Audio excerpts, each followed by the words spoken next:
नमस्कार दोस्तों, मैं सुरेंद्र कुमार भारत आपके अपने YouTube चैनल पॉलिटी लाइव में एक और वीडियो लेके पेश हुआ हूँ। उम्मीद है कि आपको मेरी वीडियोस पसंद आ रही होंगी। जैसा कि क्लास +2 पॉलिटिकल साइंस का जो हमारा वीडियोस का जो चैनल चल रहा है या वीडियोस जो लगातार मैं डाल रहा हूँ, उम्मीद करता हूँ कि आप लोगों को वो पसंद आ रही होगी। लगभग 3 से 4 चैप्टर हम कवर कर चुके हैं और धीरे धीरे करके हम एज सुन एज पॉसिबल बाकी के जो बचे हुए चैप्टर्स हैं वो भी पूरा करने की कोशिश करेंगे।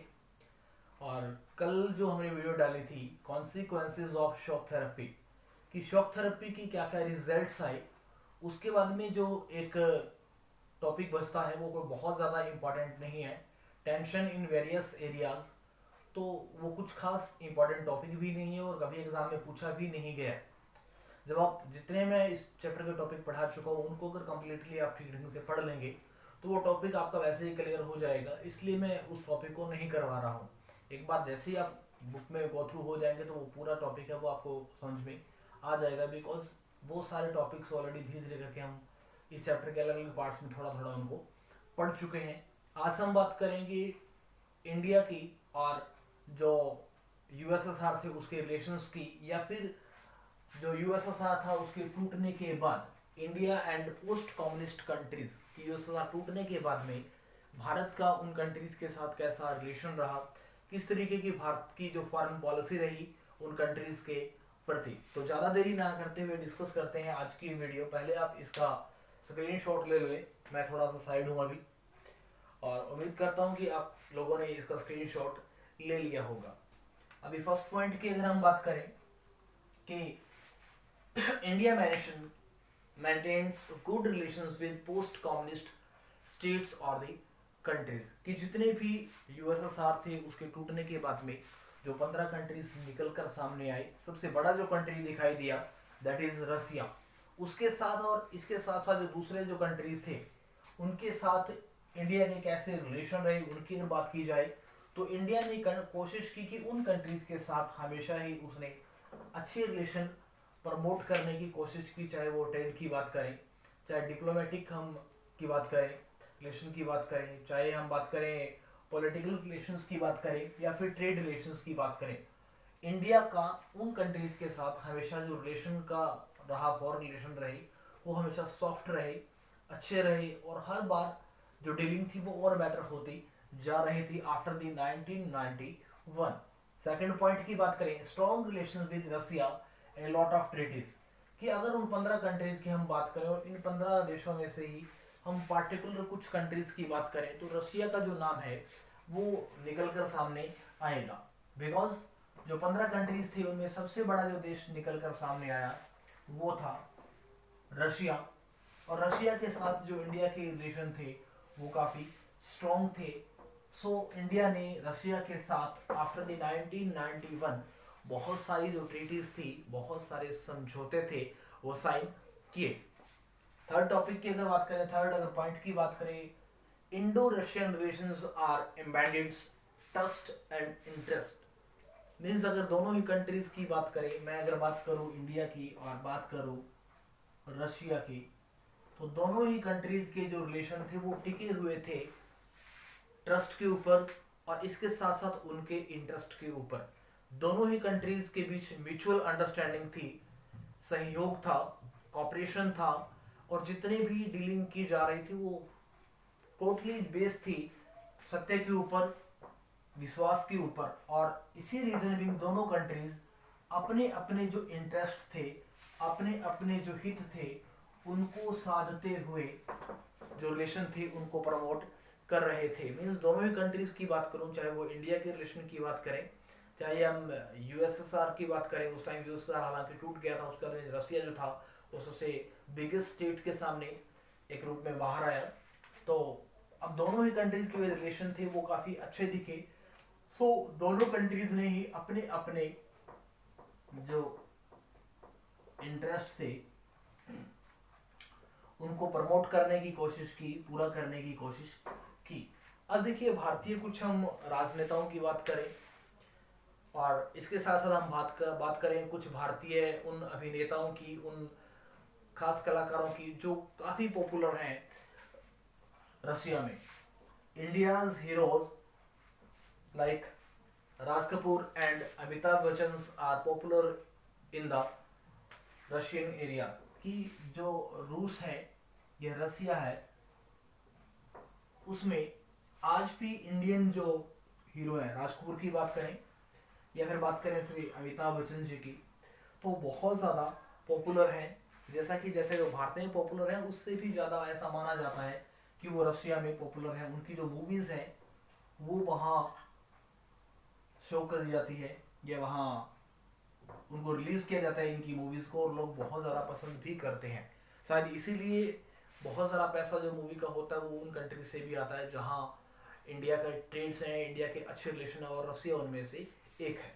नेक्स्ट की अगर बात करें, Hindi song famous all over time in this regions की अगर बात करें हम हिंदी की कुछ सॉन्ग्स की, चाहे हम लता मंगेशकर जी की बात करें, कुमार सानू की बात करें, या अभिजीत की बात करें, या श्रेया घोषाल की बात करें, जो भी उनकी मोस्ट प्रोमिनेंट सॉन्ग्स हैं वो कहीं ना कहीं सारे ही सॉन्ग सुने जाते हैं रशियन जो एरियाज हैं, रशियन लोगों के द्वारा।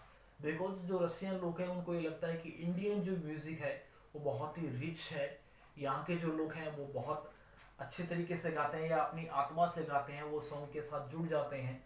सो यहाँ के लोग भी ऐसा मानते हैं कि जो इंडियन म्यूज़िक है वो बहुत अच्छा है। खासतौर से अगर क्लासिकल म्यूज़िक की बात करूँ तो वो तो इस चीज़ को बहुत ज़्यादा फॉलो करते हैं। इसके साथ साथ इंडियन जो ट्रेडिशन है उसको भी वो लोग फॉलो करते हैं। नेक्स्ट अगर पॉइंट की बात करें तो Russia and the India share a vision of the multipolar world order.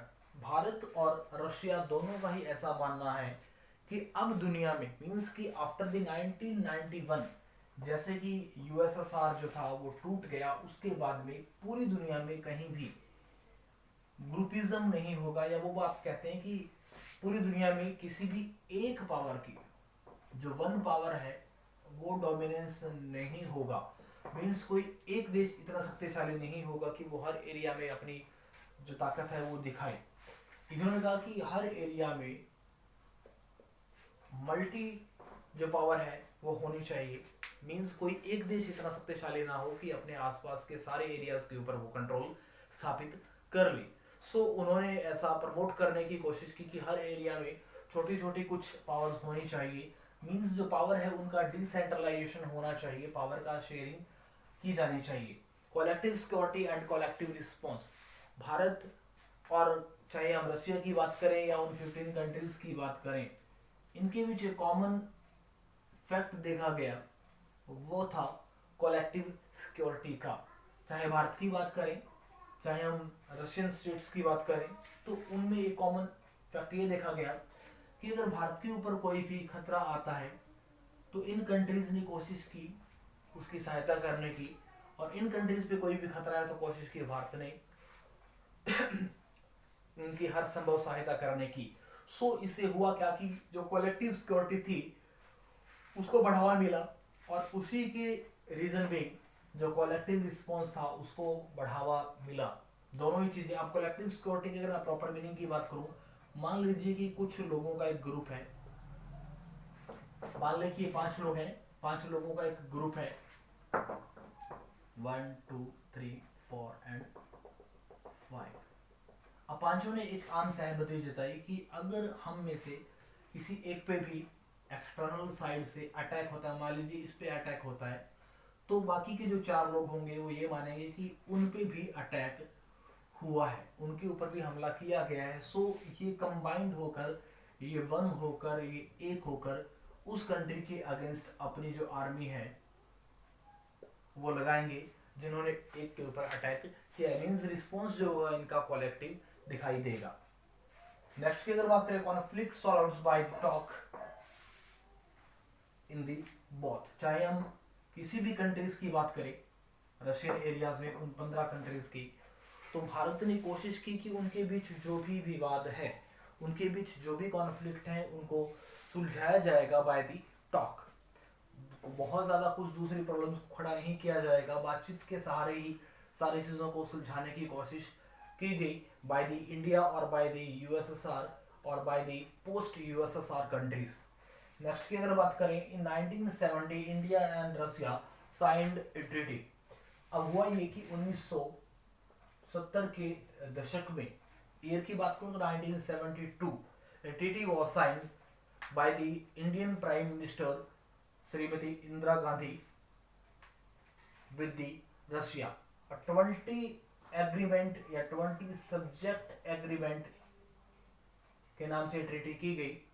20 सूत्रीय समझौता किया गया आने वाले कुछ सालों के लिए। इसी समझौते को बार बार बढ़ाया गया। मीन्स कि इंडिया और रशिया ने कुछ अपने इंटरेस्ट को लेकर, अपने विषयों को लेकर एक एग्रीमेंट किया 1970 के दशक में, और इससे दोनों के बीच जो रिलेशन थे वो और भी अच्छे होते चले गए। नेक्स्ट अगर हम बात करें कि 1970 में जब समझौता कर लिया गया तो इस समझौते को 10-10 साल के लिए आगे बढ़ाया गया, और इसी तरीके से इसी के अकॉर्डिंग 2001 में एक बार फिर से जो 2001 जो था स्ट्रेटेजिक्स एग्रीमेंट 2001 जो था वो किया गया दोनों कंट्रीज के द्वारा। दोनों कंट्रीज के जो रहनुमा थे, इंडिया की साइड से इंडिया के पीएम की बात करें और रशिया की साइड से उनके प्रेसिडेंट की बात करें, तो उन्होंने इस ट्रीटी को साइन किया, और साइन करने के बाद में दोनों के बीच जो ट्रस्ट था उसमें और ज़्यादा बढ़ोतरी हुई। दोनों के बीच जो डिप्लोमेटिक रिलेशन थे वो और स्ट्रांग हुए। दोनों के बीच जो ट्रेड रिलेशन थे वो और ज़्यादा स्ट्रांग होते दिखे। नेक्स्ट की अगर बात करें, Russia, Kashmir and international terrorism. Means कि रशिया के द्वारा जो कश्मीर है, या हम बात करें J&K या सीधी सीधी बात करूं 370 की, तो इसमें इंडिया की हमेशा साथ दिया, इंडिया को प्रमोट किया या इंडिया की साइड ली। चाहे ये टॉपिक यूएनओ में गया या इसके ऊपर वीटो पावर का यूज किया गया, रशिया ने हमेशा इंडिया की साइड ली और इंडिया के पक्ष में वोट किया। चाहे J&K का मुद्दा जो था वो पाकिस्तान ने यूएनओ में उठाया, चाहे कहीं और इस इशू को उठाया गया, हमेशा साथ दिया। इसके साथ साथ J&K या इंडिया के इंटरनल एरियाज में जहां जहां टेररिज्म जो एक्टिविटीज थी या टेररिस्ट जो एक्टिविटीज थी जो बढ़ रही थी, उसका भी भरपूर सहयोग दिया रशिया ने। रशिया का ऐसा मानना था कि इंडिया में जहां जहां टेररिस्ट एक्टिविटीज हो रही हैं उन पे कंट्रोल करने के लिए वो इंडिया की हर संभव सहायता करेगा। इवन तक कि जब इंडिया ने ये कहा कि पाकिस्तान इन सब टेररिस्ट एक्टिविटीज के पीछे है, तो उसने पाकिस्तान के साथ भी जो अपने रिलेशन थे उन्हें थोड़ा टाइट कर दिया, या पाकिस्तान के साथ जो ट्रीटीज की गई थी पाकिस्तान को डायरेक्टली बोला गया कि आप जो कर रहे हैं वो ठीक नहीं है, आप टेररिज्म को बढ़ा रहे हैं। सो रशिया का कहीं ना कहीं टेररिज्म के अगेंस्ट भी रोल दिखाई दिया, और इंडिया का उसने साथ दिया उसके हर टॉपिक में। चाहे हम इंडियन पार्लियामेंट की बात करें उसके ऊपर अटैक किया गया, चाहे J&K के LOC पे अटैक किया गया, चाहे LAC पे अटैक किया गया, किसी भी एरिया में बाय द टेररिस्ट जब इंडिया के अंदर अटैक हुआ तो रशिया की पूरी पूरी सिंपैथी इंडिया के साथ दिखी। नेक्स्ट अगर हम बात करें, India take arms hardware from the Russia. अगर हम कंपेयर करें इंडियन आर्मी को और रशियन आर्मी को, तो इंडियन आर्मी वो बहुत ज़्यादा अच्छी नहीं है। हमारे पास वो टेक्निक्स नहीं है, हमारे पास वो आर्म्स नहीं है, हमारे पास वो एयरक्राफ्ट नहीं है जो रशिया के पास है। अगर रशिया की बात करें तो वर्ल्ड की टॉप 5 में उसकी आर्मी आती है, और हमारी तो टॉप 10 तक भी नहीं है। अब देखिए बात हुई इसको लेकर कि इंडिया ने क्या किया, रशिया के साथ लॉट ऑफ ट्रीटीज की, टेक्नोलॉजी को इम्प्रूव करने के लिए, वेपन्स को इम्प्रूव करने के लिए। इसके साथ साथ बहुत सारे ट्रेनिंग कैंप लगाए गए इंडियन आर्मी और रशियन आर्मी के द्वारा। कोई ज्वाइंट जो एक्सरसाइज होती हैं वो भी की जाती हैं। सो इंडिया ने डील की रशिया से कि रशिया इंडिया को जो आर्म्स से रिलेटेड जो टेक्निक है वो प्रोवाइड करेगा, चाहे उसको लेकर लड़ाकू विमान दिए गए, चाहे कुछ खास तरीके के हेलीकॉप्टर्स इंडिया की आर्मी को प्रोवाइड किए गए बाय दी रशिया। ये एग्रीमेंट भी लगातार भारत के साथ किए गए। इसके साथ साथ इंडिया के पास की अगर बात करूं तो इंडिया में जो न्यूक्लियर पावर है, या जो एनर्जीज के लिए जो बात करें, या फिर बात करें कुछ साइंटिफिक प्रोजेक्ट की, तो उनको लेकर दोनों ने कोलैबोरेट किया है, दोनों ने सहयोग किया एक दूसरे का, और दोनों ने कोशिश की कि दोनों के सहयोग से इंडिया में कुछ बड़े प्रोजेक्ट लगाए गए, कुछ बड़े प्रोजेक्ट लॉन्च किए गए, ताकि इंडिया के अंदर जो न्यूक्लियर वेपन्स हैं या न्यूक्लियर जो एनर्जी है उसका यूज किया जा सके for the development of the Indian resources और for the development of Indian industries. इसके साथ साथ साइंटिफिक प्रोजेक्ट को लॉन्च किया गया ताकि इंडियन जो रिसर्च है वो एक अच्छे लेवल तक पहुंच सके। तो इस तरीके से धीरे धीरे इंडिया और रशिया के बीच जो रिलेशन थे वो लगातार प्रमोट होते रहे। दोनों के बीच लगातार जो रिलेशन है वो बहुत अच्छे बने हुए हैं और उम्मीद करता हूँ कि आने वाले भविष्य में भी दोनों के बीच जो रिलेशन है वो अच्छे बने रहेंगे। आज का जो हमारा ये टॉपिक था इसके साथ ही ये लेसन है वो ख़त्म होता है। कल हम एक नए लेसन के साथ एक नए टॉपिक के साथ आपसे मिलेंगे और तब तक के लिए जय हिंद जय भारत। और एक बात और, आप मेरा यूट्यूब चैनल लाइक करना, शेयर करना और सब्सक्राइब करना ना भूलें। अगेन जय हिंद जय भारत।